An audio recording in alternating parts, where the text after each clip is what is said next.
So after successfully unsoldering the RAM chips, it's now time to resolder some new RAM chips in. So initially I'm just going to clean these contacts with a bit electrical contact cleaner, just in case there's any old flux or anything on these joints. There's a bit of muck. So what I've decided to do is I'm going to hold each chip underneath, keep it pressed up so I know it's nice and tight and in the right place, and then just solder alternate corners on each chip. When that's all done, I can go around and solder the rest of the joints. That's my plan. So put a bit of flux, just a dot on each one. Ooh, big dot. Also, I'm going to use the extraction fan thing, the joggy. Because this no clean flux produces a lot of smoke, and you've still got to clean it. So anyway, the soldering iron is hot.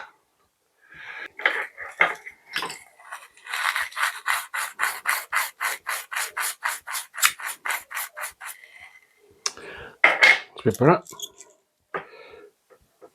Bit of solder on it. Get this thing on.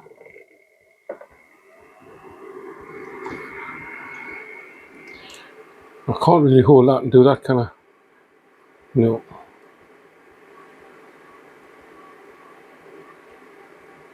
Can I? No.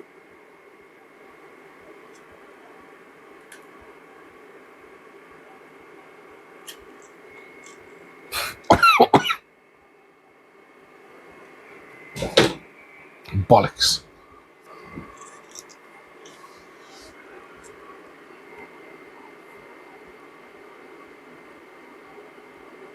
This solder's not very good. It's taking too long to melt.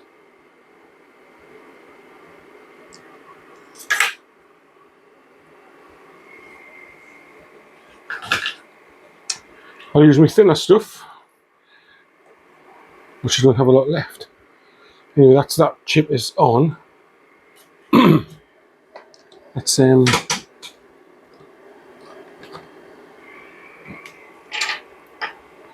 put the soldering iron down without burning myself or setting the house on fire. Dot on there. Might as well dot them all now, and then I just do each one off the bat.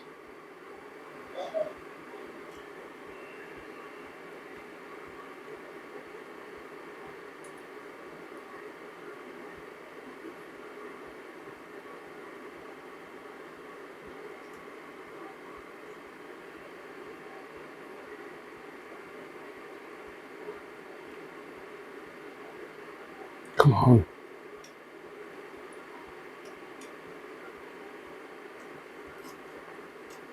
Try and heat the pad up as well as the pin and just feed the solder on, but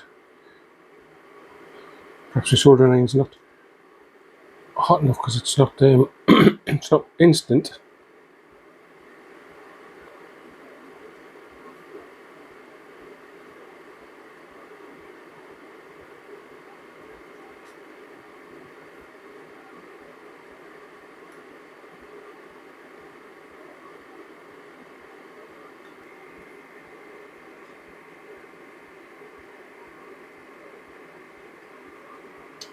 Right. I think that's all I'm putting all them soldered or held in place. So now I've got them all held securely in place. I've got to take me a bit of tape off the bottom. Let's carry on and do all the rest of the pins. Right. Okay, so I put a bit more flux on the rest of the pins.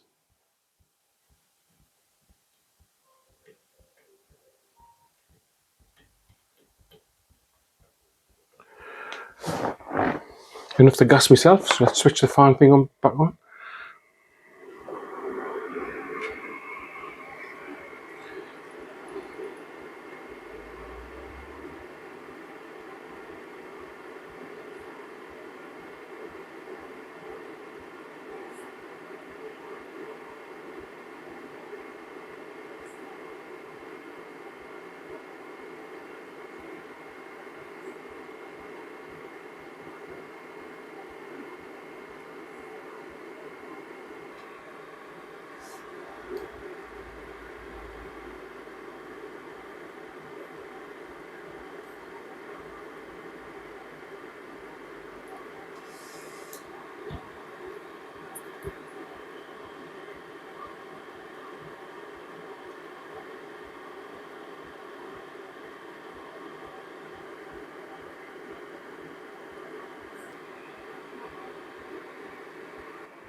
Okay, so that's now soldered, so we'll give it a bit of a squirt.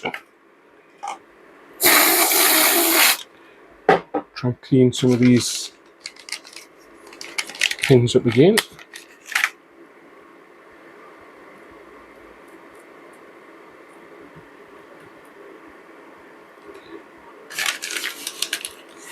Of course, not getting any of the alcohol I've just sprayed onto my hot soldering iron.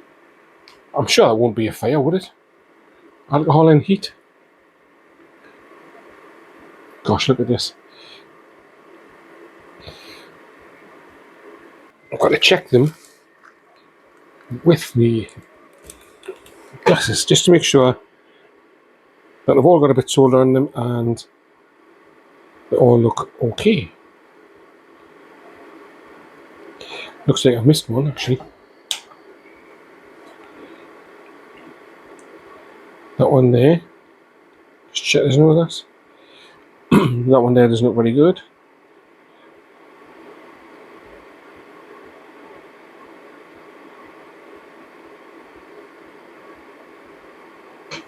Okay, so let me solder back and find that one, which was that one. Yes.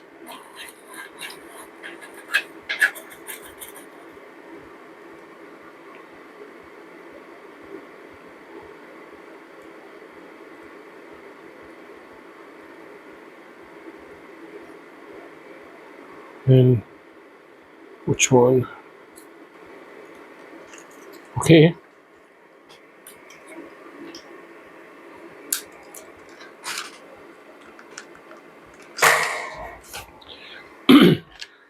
So I'm going to turn it over and see what mess I've made of the other side. Hopefully there isn't loads of solder come through and joined any pins together.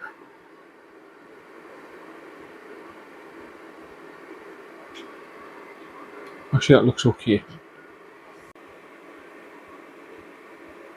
Okay, so that's all the chips soldered on.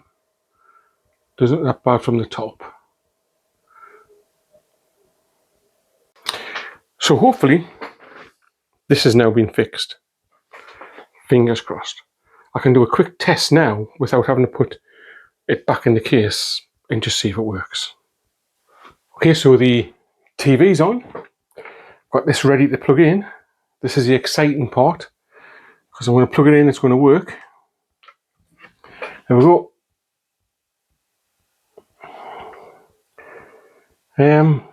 Well, it hasn't worked. Different pattern from before though. I don't know whether that's a good thing or a bad thing.